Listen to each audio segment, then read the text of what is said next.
Chapter 2. The End is Near. Jack opened his eyes. He pushed his glasses into place. Morgan was gone, and so were Jack's jeans, t-shirt, sneakers, and backpack. Instead, he had on a white tunic with a belt, sandals that laced up, and a leather bag. He looked at Annie. She was dressed the same way. Morgan had made them look just like kids in an ancient Roman town. "I guess this is what Morgan meant," said Jack, "when she said she'd help us blend in." "I feel like Cinderella," said Annie. "I like these clothes." "Yeah," said Jack, although he felt a little as if he was wearing a dress. Annie looked out the window. "It's pretty here," she said. Jack looked with her. They had landed in a grove of trees. On one side of the grove rose a gentle-looking mountain. On the other a town sparkled in the sunlight. "I wonder where we are," said Jack. He opened the book about Roman times. He read aloud. "Almost 2,000 years ago, on August 24th, A.D. 79, the seaside town of Pompeii was a typical Roman town. Many Romans went there on their vacation.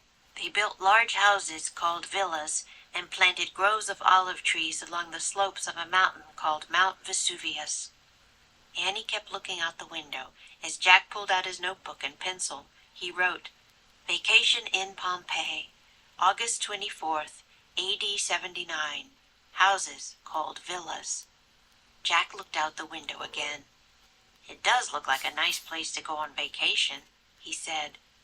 "We must have landed in one of the olive groves," said Annie. "Yeah, and that town must be Pompeii," said Jack. He looked in the opposite direction. "And that mountain must be Mount Vesuvius." Annie shivered. "That name sounds scary," she said. "Really?" said Jack. "Not to me." He looked down at his notes. "Hey, did you feel that?" said Annie. "What?" Jack looked up. "The ground shook. I heard it rumble, too," said Annie. Jack frowned. "I think you were just dreaming again," he said. "No, I wasn't," said Annie. "Something feels wrong about this place. I really think we should go home now." "Are you nuts?" said Jack. "We have to find that lost story for Morgan. Besides, I've always wanted to see a Roman town." He threw his notebook and the Roman book into his leather bag. Then he went down the rope ladder. "Come on," he called when he stepped onto the ground. Annie just stared down at him. "Don't be chicken," he said. He pushed his glasses into place. "Come on, it'll be fun." Annie still didn't move. What's wrong with her? Jack wondered. Usually I'm the worried one. "Come on," he pleaded. "We can't let Morgan down." Annie let out a big sigh. "Okay, but we better find that story fast," she said. Finally she climbed down the rope ladder. The sun was bright and hot as they took off between the olive trees. With Mount Vesuvius at their backs, they headed for the town of Pompeii. "That's weird," said Annie. "I don't hear any birds." She was right. The grove was strangely silent. "Don't worry about it," said Jack. "Maybe they're all at the beach. Come on, let's go over that bridge." He led the way to a small wooden bridge that crossed a narrow stream. But when they got to the stream, they found it had dried up.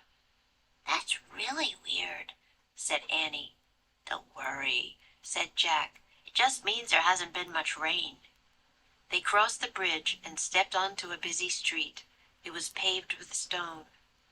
People were buying things in the open shops that lined the street. Some looked rushed and busy. Others moved slowly. Kids walked with their parents. Groups of teenagers talked and laughed. "They don't seem very different from people shopping in Frog Creek," Jack thought. "Except for the clothes, of course." "How will we ever find the ancient lost library?" said Annie, glancing around. "I don't know," said Jack. "Just be on the lookout." They walked past shops that had huge jars in them. When Jack looked closely, he saw that they were filled with grain, dried fruit, and olives. Meat hung from the ceilings of some of the stores. They passed a noisy tavern where people were eating and drinking. A young man played a stringed instrument. "See, there's nothing to worry about," said Jack. "This place isn't all that different from our time." "It's not that," said Annie with a worried look. See, there's a barber shop and a shoe shop, said Jack, pointing. A boy was getting his hair cut by the barber. A girl was trying on a new pair of sandals with her mother. It is kind of like home, Annie agreed. They kept walking until they passed a bakery filled with freshly baked flat breads. That bread is like pizza, said Annie, smiling. Yeah, said Jack. The good smells from the bakery made him feel even more at home. Jack looked at Annie. She was still smiling as they walked on. Soon they came to a large square filled with people, carts, and horses, and more shopping stalls. Honey cakes, stuffed dates, peacock eggs, sellers called. Farmers were selling grapes, garlic, and onions. Fishermen were selling all kinds of fish. A few people stood on boxes, giving speeches to small crowds. Hey, I bet this is the Forum, said Jack. He reached in his bag for his book. He flipped through it until he found a picture of the square. He read, The center of a Roman town was called a Forum. The Forum was the main place where people met to sell goods and discuss politics. I was right, said Jack. He pulled out his notebook. He wrote, Forum, center of town. Jack, whispered Annie. Jack! She tugged on his tunic. Look! Jack glanced up. Annie nodded toward an old woman who was staring straight at them. She wore a black cloak. Her gray hair was tangled and wild. She seemed to be missing her teeth. The woman pointed a bony finger at Jack and Annie. The end is near, she said in a raspy voice. Go home, strangers. Yikes, said Annie. We'd better get away from her, said Jack, before people wonder who we are. He put away his notebook. Then he and Annie hurried away. The old woman cackled behind them.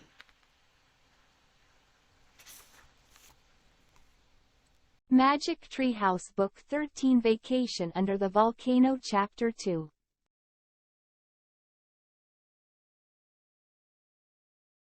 Have on.